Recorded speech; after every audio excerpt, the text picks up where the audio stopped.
While we know almost nothing about Path of Exile 2's sixth and final act, there is a wealth of information hidden in plain sight about PoE2's fifth and penultimate act. This video right here lays out everything we know about Act 5 presently and will serve as a compelling comparison to what we eventually get in Act 5 when it releases, and that release might be pretty soon. Some people even think it's coming with PoE2's 0.3 launch on August 29th. We'll find out soon enough what actually lies within Act 5, and you'll find out instantly if you like, comment, and subscribe to this channel. I cover all things Path of Exile 2 on Talkative Try. Thank you so much for your support. Oh, and there will be spoilers in this video if you haven't already realized. So, Act 5 brings us back to Oriath, which is a place that we traveled to in Path of Exile 1, and at the end of the game there, in the actual epilogue,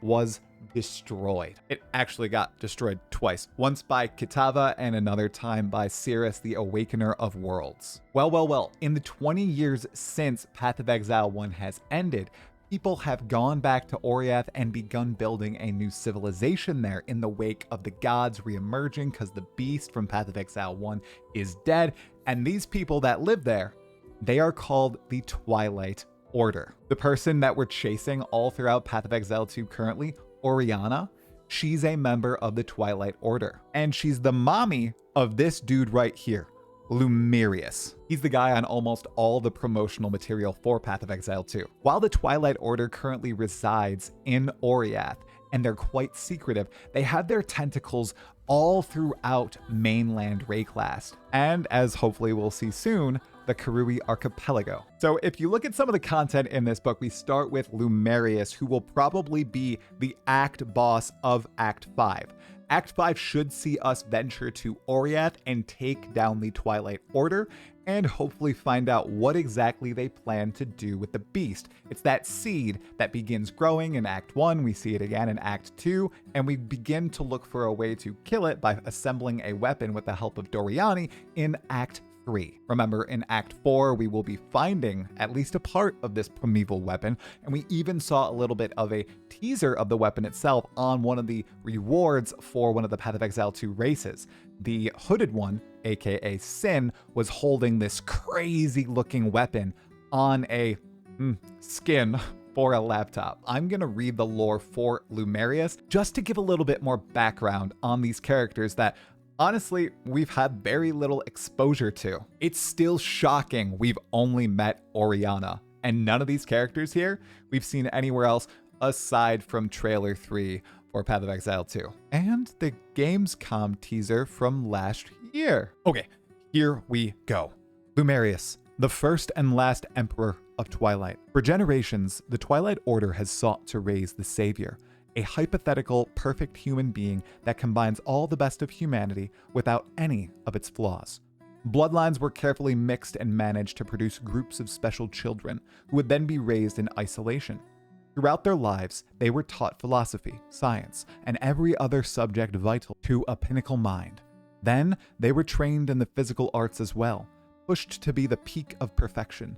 After countless attempts, Lumerius was the first to meet the criteria, a man of total mental and physical capability, combined with compassion, kindness, and altruism. He is the chosen savior, and he will reshape the world. Are we the baddies? Of course not. As we know from Path of Exile 1, Grinding Gear Games really likes to turn the good guys into the bad guys. Innocence is this holy deity, a bastion of law. But he has also murdered millions of people in basically, well, I don't know if I can say the word on YouTube. If we keep moving throughout the book right here, we get what I presume to be all the bosses we're going to fight in Act 5 alongside some of the mobs. We actually see this duo in the trailer for Path of Exile 2 from 2023. It released during ExileCon 2023. Since then, this glimpse of Essie and Paulius is the only thing we've seen of them. I'm surmising there's some sort of duo boss, similar to what we fight in the Bone Pits. Then we have this guy here, the High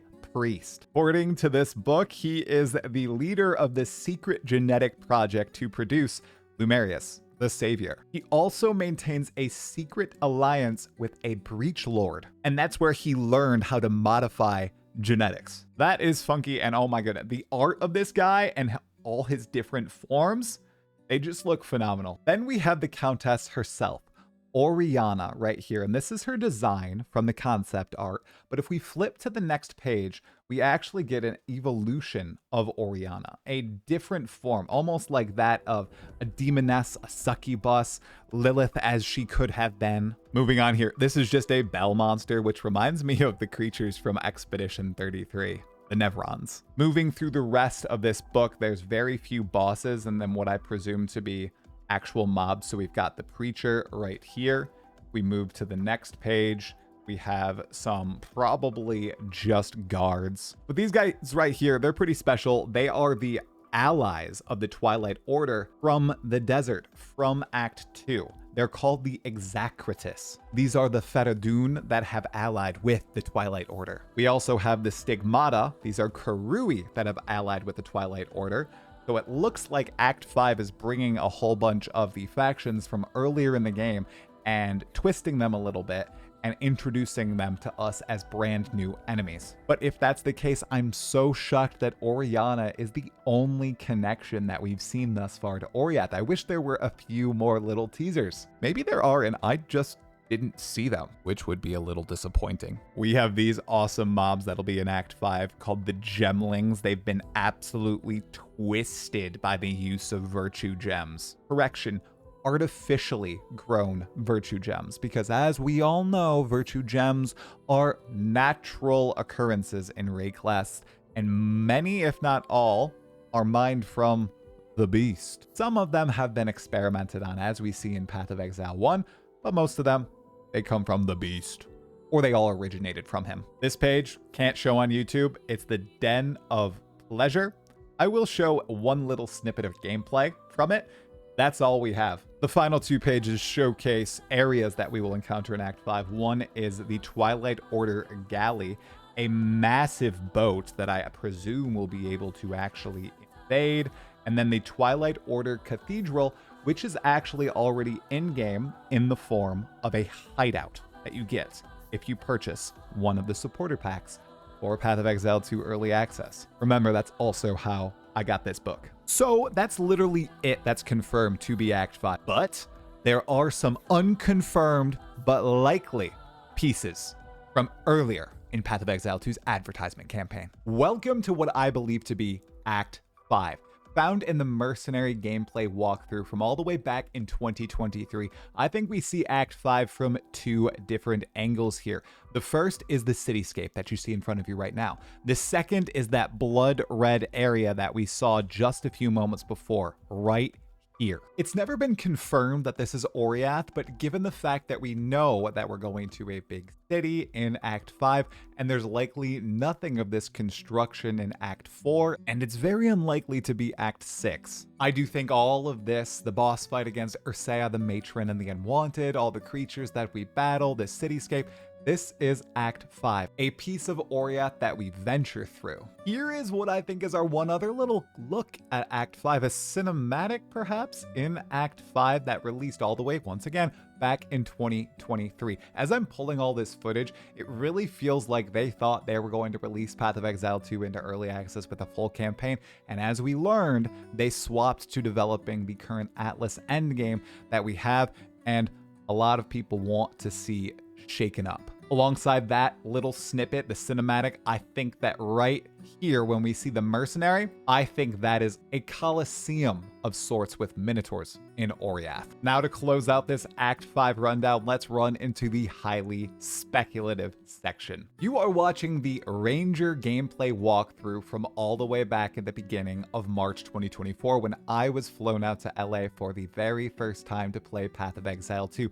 I saw this demonstration live, and everybody else saw it a few weeks later online. There's one key piece of this demo missing that I'd like to showcase to all of you here today. And it's in this weird guy's video. As Octavian was logging in to do this gameplay presentation for the Ranger, this was the loading screen, a big Roman numeral 5 and the Ranger, and then they loaded into an area called the Pantheon of Forsaken Gods. That explicitly outlines that this area, at least back then, was a part of Act 5, as was the area filled with blood showcased earlier in the video. Now, is this Oriath? This possibly could be the High Priest that we saw earlier in the art book, or, and hear me out here, Act 5 could be two very separate parts. Part 1, we are going into Oriath, and Part 2, we begin traveling into some sort of nightmarish hellscape. We can see the corruption all over this area. If you pause right here, you can see the tentacles of the beast on the wall. This could be the entry point into Act 6, or the boss that we fight to enter